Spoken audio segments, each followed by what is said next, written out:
Hi, welcome to Shine Like a North Star. Carrie Burchill here, sharing some tips with you today around how to have really fantastic meetings online. So, in the comments, if you're with me or even afterwards, I would love to know what percentage of your meetings are online. I hear so many complaints about people just going, I've got another meeting. I've been sitting for 8 hours straight in meetings. So there are ways as a facilitator to have fabulous online meetings. I have an education background. My mom was a teacher. She was in town visiting recently, and she and I were talking about how education has really, that training has really helped us with some strategies for the online environment that all of us are looking at. I think facilitating meetings in person or online is a skill that is often skipped over in our leadership development courses. Facilitation is its own leadership skill. So let's dive into it. Let's see about sharing some screen and some content that you are looking at. So let's just get this idea out there that when we have meetings, we're giving some knowledge. That does not mean that people learn whatever the knowledge is about. So when we think about effectively leading people through meetings, we're often trying to accomplish something. We're disseminating knowledge. We want people to do something with the knowledge that we're sharing at the meeting. Perhaps you want greater buy-in. Perhaps you're delegating. Maybe you're using the knowledge to build a program, to create vision. Well, it's not enough to have the best laid knowledge on a silver platter for people. That's not how our brains work. So let's look at how really learning happens and how, as a leader, you can drive some of that. So let me get back here to share my screen with you. Awesome. Okay, so learning is socially constructed. What does that even mean? When I was doing my PhD, I remember a professor first captured that, and I went, wait a second, learning is socially constructed. So what that means in a meeting context is we cannot transition knowledge into learning unless we have some social experience around that knowledge. Yeah. So when we look at getting at new information, I love this picture of the kids, right? That curiosity. But they're going to learn together about the information. So there's two parts there. One is, what is the knowledge, the actual content that they're trying to learn? The other piece is how we make sense of learning. So when I looked at this picture of these two kids, I saw them, turning the page, looking at the numbers on the page. They've got other things around them, the crayons, the globe, the encyclopedias. There is a processing of how we learn going on in this picture as well. So this one is, we've got some knowledge and we're making sense of the knowledge. This picture is really more about how we learn. It's difficult to make sense of how we learn in isolation. So it's kind of a twofold thing. So we also, as a three-part to learning, validate that we've learned something in a social context. So I don't know that I've processed the knowledge right, that I in fact have learned, unless I have a sort of springboard or comparison to make sure that I've learned that concept with. Right? So if I'm in a meeting and I'm trying to create vision, I'm using the other people in the meeting and reading their expressions and getting their take on the vision to validate that I've learned how to frame the vision up well, right? So let's just quickly capture that. Learning is socially constructed, meaning we make sense of knowledge with other people. So there's the first part of making sense of knowledge. Then we have how we learn. That often comes through socially processing with other people, how we learn. Then there's the next piece of validating that I've got the learning down, like I learned, period. Right? Again, in a social context. Another piece of learning that happens in meetings, because we want people to learn something so they take the knowledge and apply it somewhere, advance our work, is that idea that we can pull learning from other people. So this environment that this woman is sitting in, you see the books around on the bookshelf, she's got her computer out. So learning can have a social nature between you and other medium. That alone doesn't cut it though. I still need to read, look on the internet. I actually process the knowledge though in that social context. So there are two skills that really help us with learning. And this is actually a screenshot that I took of some training I did today on coaching. What we often do when we talk about creating that learning environment is we share our screen. Well, sharing the screen really limits the social interaction that people have when it comes to socially sharing and making sense of knowledge. So let's talk through some tips that you as a leader can use to help you maximize sharing knowledge and helping people learn about that knowledge so they leave the meeting and effectively fulfill whatever needed to be accomplished out of that meeting, right? So I just showed you a picture of screen sharing. Screen sharing is kind of a way that lots of us hide behind content dissemination, knowledge dissemination. If you have to screen share, never do it the whole meeting long. Terrible. Why?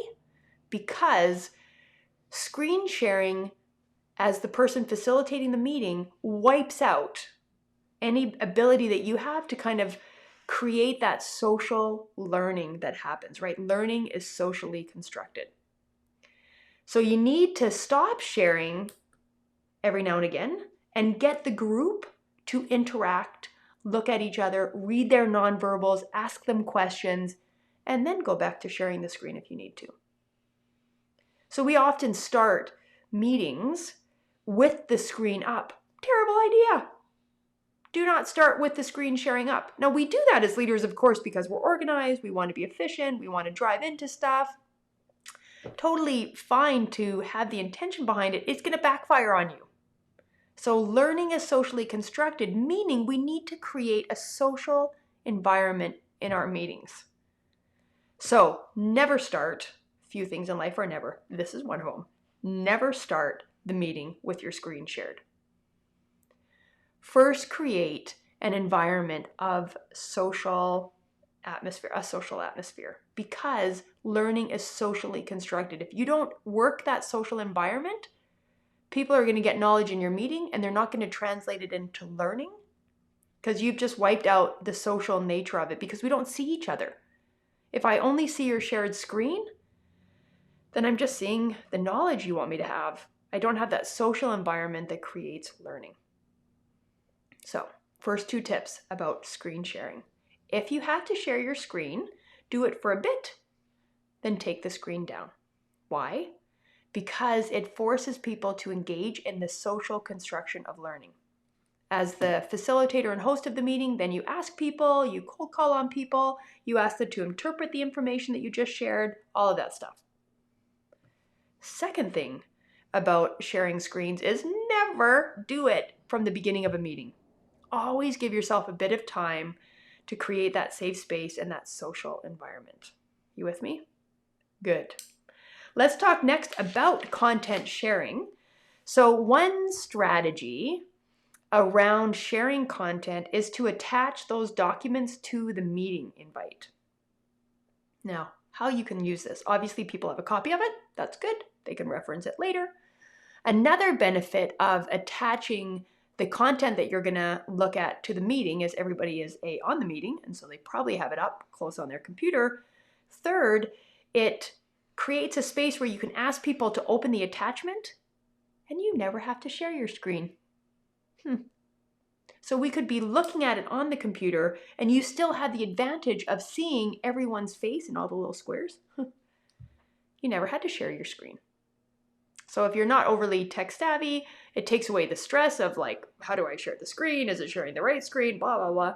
Just don't share your screen. Ask people to open up the attachment. Another advantage of the attachment is that it gives people a chance to kind of go back and review something that maybe you talked about that was fast for them, or they get it and they want to read ahead a little bit so that they can sort of engage and be with you in the meeting. So even if you share the content, do it in the first two strategies that we talked about. And the third strategy is to still share it and ask people to pull it up in their attachment so that they have that looking point also. So there's a piece around sharing, and there's a piece around giving people access to the content that you're sharing. Another reason why giving them access to the content that you're sharing is important is because depending on people's screen, it may be too small for them to see it. I was in some coach training this morning, and for whatever reason, someone had a hard time downloading the platform that we were doing the training on, and so they were watching on their phone. Great. But when I look at my phone here, it's tiny. You know, if I'm trying to read someone's screen sharing here, it's hard, right? And so if it was attached to the invite, the person can then look at it and follow and not be at a loss because the resolution and the size of whatever you're looking at is too small for them to read. Awesome. The last tip I'm going to share in today's live stream, Shine Like a North Star, is to embrace your awkwardness. Yeah. So this morning, I mentioned that coach training. I got on, and for whatever reason, there was crazy feedback. And I think 8 people had joined on at the same time. And echo, just ah. So I quickly exited the meeting. I knew that I was going to hang up on everybody. And of course, they all logged back in, and we had, 15 people on. And we could joke about like, oh my goodness, the feedback, what did I do wrong? I really don't think I did anything wrong. Sometimes, tech breaks down. But I made fun of myself, like, I must have done something. Who knows? Did everybody hear that? And now I've created a social environment because 8 people were on the call and heard the feedback. 7 joined later, didn't get it. And we're catching them up and like, oh, you 7, you're so lucky. You missed the terrible feedback. It was ouch. All of us were like taking ourselves off the headphones. And I'm now create this social environment where everyone's included. I made fun of myself. I've blown off the first minute or 2 in the meeting because I'm breaking the ice, shaking it all up, being down to earth. And now I've created a social environment. And when it came time to do the training and I'm coaching people in the moment about how to be an effective coach, they're accepting the feedback a little easier. We slowed down in the beginning to create that safe social environment. Because if we don't have the social environment, we know that learning doesn't happen and nobody really does anything with knowledge. It just is like an encyclopedia sitting on the shelf. So, that is some philosophy with some strategy. I reached out to my LinkedIn community asking them about what percentage of meetings people are doing online, and holistically, well over half of them are meeting, at least 50% of the time online. So as leaders, we have to get better at doing this. If you have experiences where you're like, oh, another meeting, I've been in meetings all day. I've heard people say this many times. I've felt it myself. The bottom line is you need to be better at them, right? So one way to be better is to really think that learning is socially constructed. So it's not just pushing information at a group. It's not running through an agenda. It's much more than that if you want people to move forward and to advance your agenda on what needs to happen as we, build the future. So knowledge is not the same thing as learning. We give knowledge in meetings. We ask people to share their knowledge in meetings. Great. It doesn't become learning unless that knowledge has kind of gone through a social experience. And we have several ways that we really leverage that social experience. So 1, it helps us validate that what we know is right. 2, it helps me learn how I learn about whatever knowledge we're looking at. And 3, it helps us make sense of it and really like tease apart how we're going to apply that knowledge and work it in the future that we're building.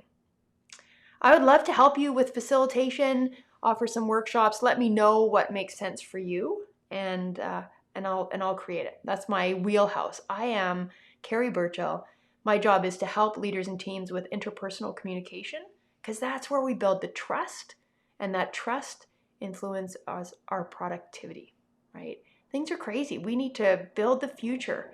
and it's taking a different strategy, it's approaching things differently, and that is hard work. Knowledge, learning, being innovative. Whew, I would love to help. Let's get in touch. Tell me what sort of things you're working on, and I'll loop with you and support your work. Happy New Year. Have a great day. See you, everybody.